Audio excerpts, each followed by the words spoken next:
안녕하세요, 가치남입니다. 다들 3일간의 연휴 잘 보내고 계신가요? 확실히 8월 중순이 되어서 그런지 저녁에도 조금 선선한 것 같고 잘 때도 굉장히 시원하더라고요. 그래서 앞으로도 조금 더 날씨가 좋아지지 않을까 이런 생각을 해보면서 다음 주 시장도 마찬가지로 좋은 한 주가 되었으면 좋겠습니다. 자, 오늘은 주말이니까 다양한 이슈에 대해서 한번 말씀을 드려볼게요. 그 전에 먼저 코스피를 한번 보면 지난주에 하루도 거르지 않고 하락이 나왔죠.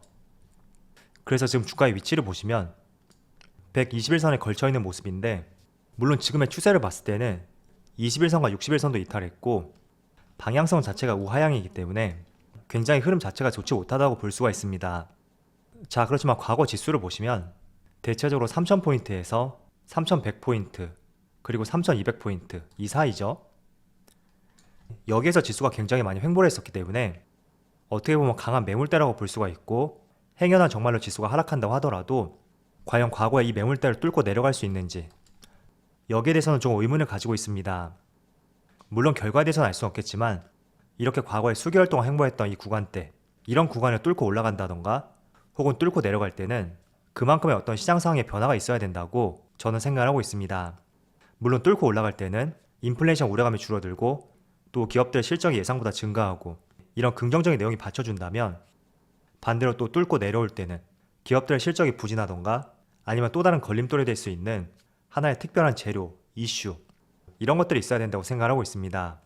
그렇기 때문에 지금의 흐름을 봤을 때는 그렇게 좋다고 볼 수는 없지만 과거에 3000포인트에서 3200포인트 이 사이에서 많이 횡보했던 만큼 일정 부분 약세를 보일 수는 있어도 다시 한번 반등을 보일 수 있는 그런 시점은 반드시 존재할 거라고 생각하고 있습니다. 주식시장의 바로미터가 될 수 있는 미국 시장을 보더라도 지금 계속해서 신고가를 경신하고 있고 지수 자체가 굉장히 안정화된 모습을 보여주고 있으니까 7거래일 동안 코스피가 연속적인 하락이 나왔고 또 외국인이 일주일간 7조 원을 팔았다고 하더라도 8월 하반기는 시장을 한번 믿어보면서 언제나 화이팅 하셨으면 좋겠습니다. 자, 지금부터는 이재용 부회장의 가석방 소식과 함께 다양한 이슈에 대해서 한번 말씀을 드려볼게요. 이재용 부회장이 지난주에 가석방이 되었고 그에 따라서 많이 기대를 하셨던 분들이 계실 거예요. 자, 그런데 지금 삼성전자의 주가를 보더라도 직전에 소폭의 상승이 나왔지만 오히려 뱉어내는 게 훨씬 많았습니다. 그리고 삼성물산을 보더라도 직전에 기대감으로 주가가 많이 상승을 했고 삼성전자보다 훨씬 좋은 모습을 보였었는데 지난주부터 재료 소멸로 인해서 오히려 이재용 부회장의 가석방이 확정되었음에도 불구하고 주가는 약세를 보여주고 있습니다. 자, 그런데 저는 개인적으로 이재용 부회장이 가석방됨에 따라서 가장 수혜를 볼 수 있는 종목이 지금 보시는 삼성물산과 삼성전자가 아니라 바로 삼성바이오로직스가 아닐까, 최근 들어서 이런 생각을 하고 있습니다. 자, 그 근거에 대해서 한번 말씀을 드려볼게요. 자, 최근에 이런 기사 한번 보셨을 거예요. 모더나의 수급 차질이 생겼고 그 때문에 접종 간격이 3, 4주에서 6주로 늘어나게 되었다, 이런 기사도 보셨을 거고, 또 계속해서 시장을 불안하게 만들고 있는 하나의 재료라고 볼 수가 있습니다. 자, 그런데 최근에 이재용 부회장의 가석방됨에 따라서 민주당에서 삼성의 백신 확보하고 반도체 문제 해결 등에 있어서 조금 더 적극적인 역할을 해달라, 이렇게 공식 입장을 밝혔고, 제 개인적인 생각이지만 아마도 민주당의 의도가 청와대 의도하고 약간은 중첩되지 않을까, 이런 생각을 하고 있습니다. 자, 물론 제가 이런 이야기를 한다고 해서 굉장히 정치적인 생각과 함께 지금의 현상을 바라보시는 분들 계실 거예요.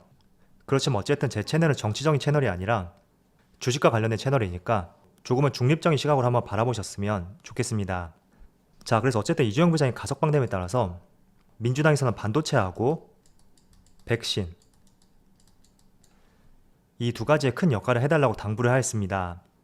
자, 그런데 잘 생각해보면 이재용 부회장이 풀려났다고 해서 반도체 디램 가격을 상승시킨다던가 지금 파운드리 점유율을 더 끌어올릴 수 있는 단기간의 가능성은 정말 희박합니다.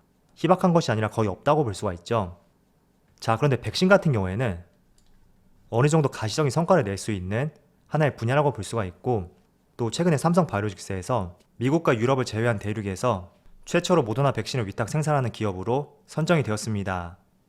자, 그래서 이 반도체는 솔직히 단기간에 어떤 성과를 낼 수가 없지만 이 백신에서 우리가 하나 기대해 볼 수 있는 점은 삼성바이오로직스를 활용해서 모더나 백신을 국내에 유통할 수 있다는 하나의 기대감과 가능성이 있다고 저는 생각하고 있습니다.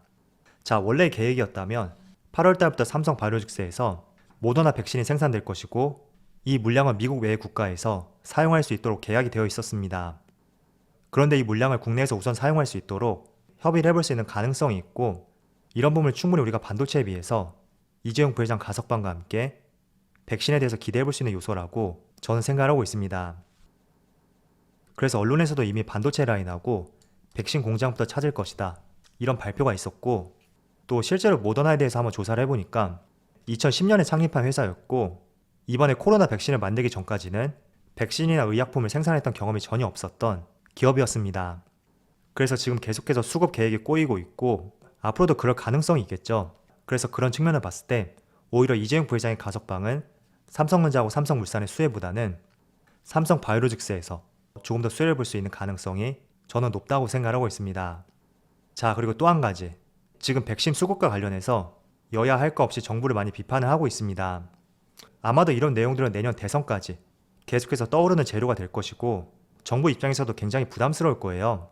그렇다 보니 대통령 임기 내에서 어떤 성과를 거둬야 할 텐데, 그 성과 중에 하나가 대표적으로 백신이지 않을까, 이런 생각도 해보고 있고, 또 두 번째는 대북 이슈. 최근에 북한과의 관계가 조금씩 개선되고 있다, 이런 시그널들이 나왔었는데, 어쨌든 북한과의 원만한 관계도 이번 정부의 마지막 임기 중에서 보여줄 수 있는 하나의 성과라고 보고 있습니다. 그렇지만 가장 시급한 것이 바로 백신 공급이죠. 자, 그래서 최근에 뉴스를 보셨듯이 하루에만 확진자가 2,000명을 넘기도 하고 계속해서 1,000명대에서 줄지 않고 있는 모습이 나오고 있습니다. 그 때문에 사회적 거리두기도 계속해서 연장이 되고 있고, 또 그만큼 자영업자들도 많은 피해를 보고 있는데, 이런 종합적인 측면을 고려해 봤을 때 지금 정부에서도 굉장히 부담스러운 이슈라고 생각이 되고 있고, 또 임기 내에 어떤 성과를 거두기 위해서는 이 백신 수급 계획이 차질이 생기지 않도록 어떤 조치를 취해야 될 것입니다. 그런 측면에서 지금 이재용 부회장의 가석방을 봤을 때 충분히 백신 수급 계획에 대해서 우리가 기대를 해볼 수가 있고, 그 중심은 삼성바이오로직스가 될 가능성이 상당히 높다고 볼 수가 있습니다. 자, 그럼 수급을 한번 살펴볼게요.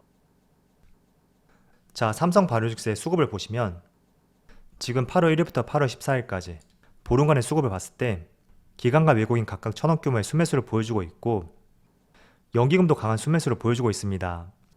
자, 그런데 지난주를 돌이켜보면 외국인이 정말 매도세만 보여주었던, 정말 손에 꼽을 수 있는 한 주 중에 하나였거든요. 그런데 오히려 외국인은 순매수 규모를 더 늘렸고, 기관도 마찬가지로 순매수를 계속 이어가고 있습니다. 자, 그럼 지금 보시는 삼성바이오로직스하고 가장 흡사한 기업 SK바이오사이언스의 수급을 한번 볼게요. 자, SK바이오사이언스의 수급을 보시면 최근에 가파른 상승이 나왔지만, 특히 근래 들어서는 기관과 외국인의 순매도 규모가 커지고 있고, 연기금도 이틀 동안 순매수를 보여주긴 했지만 그래도 최근 들어서 그동안 보기 드물던 매도세를 보여주고 있습니다. 그래서 확실히 7월 말에는 수급이 들어왔다면 지금은 기관과 외국인의 수급이 나가고 있고, 반면에 삼성바이오로직스는 계속해서 수급이 들어오고 있다고 확인해 볼 수가 있습니다. 자, 그럼 차트를 한번 보겠습니다. 자, 삼성바이오로직스의 차트를 보시면 지금 계속해서 우상향하는 흐름을 보여주고 있고, 특히 최근 들어서 조금 더 가파른 상승이 나오고 있는데, 지금 계속해서 백신 이슈가 불거지고 있고, 또 이재용 부회장의 역할에 대해서 기대를 해볼 수가 있으니까 지속적인 관심을 가져와도 좋을 것 같고요. 그리고 또 한 가지 덧붙여 말씀을 드리면, 최근에 SK하이닉스하고 삼성전자를 중심으로 외국인의 매도세가 짙어지고 있습니다.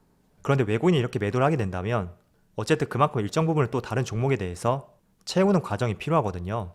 자, 그렇다면 SK하이닉스와 삼성전자를 매도해서 확보한 자금들, 그 자금이 어디로 흘러갈까를 한번 생각해 본다면 최근에 가장 화두가 되고 있는 백신 쪽으로도 충분히 수급이 이어질 수 있다고 저는 판단을 하고 있습니다.